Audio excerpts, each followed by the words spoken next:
Hey guys, welcome back to another video. Today I want to do a short little video quickly talking about ND filters in both a photography and videography context. So in photography, sometimes we can create certain effects using shutter speed. Two common examples would be light trails, of a moving vehicle. We achieve that effect by slowing our shutter speed right down, and it gives us that nice light trail effect. The second example would be when you want to photograph moving water.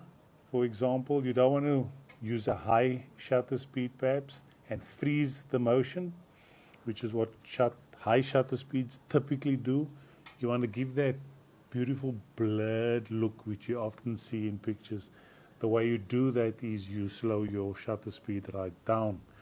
The problem with slowing your shutter speed right down is you introduce way more light into the picture.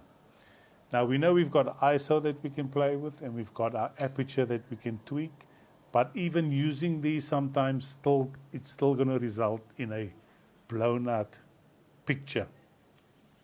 That is where these variable ND filters come in. So ND stands for neutral density. They're neutral because they don't introduce any color cast to the picture or video. And the density in the case of a variable one is it allows us to darken, as you can see there, or lighten to whatever our requirements are.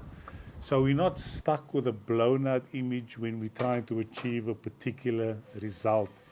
We can get the settings as best we can and then introduce a variable ND filter which will bring our exposure to within working parameters. I hope that makes sense.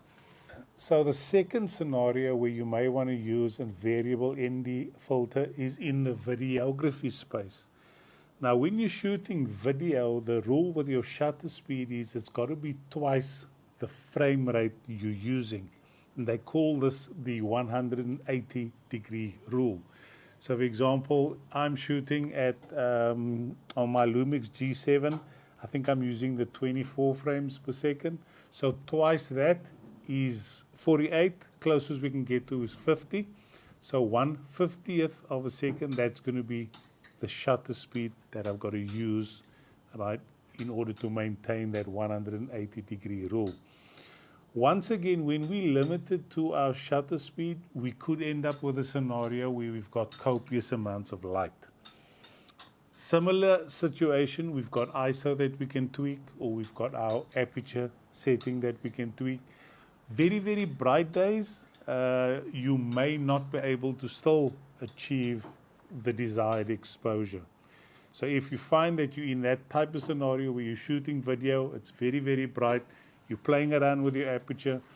Now we all know what it's like when with certain apertures we can't go down too small because it does introduce some other problems, vignetting and things like that. So every lens has a particular sweet spot when it comes to aperture, and we want to stick to as close to that sweet spot as possible, right? And if we find now our exposure is completely blown out, once again, that's where we can introduce our variable ND filter. Stick that on, turn it, and we can achieve the exposure that we require.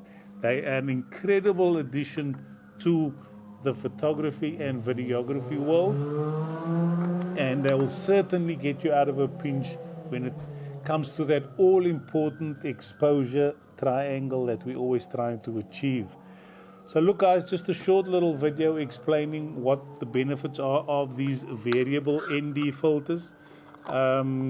I prefer the variable ones. They've served me very, very well over the years, and I've gotten used to using them extensively. So hope that makes sense. Hope you got something out of that video. as the name of the channel implies, aperture to zoom. We're going to cover in its entirety all the various concepts around photography and videography, just to make our lives easier and give us a decent understanding so we can create some awesome looking content out there, which is always a challenge, pushing the envelope, getting better as we move along. So if that resonates with you, hit the old like button, subscribe if you want to see some more, and I'll continue chipping away at producing these gems of content that'll, like I said, help us out.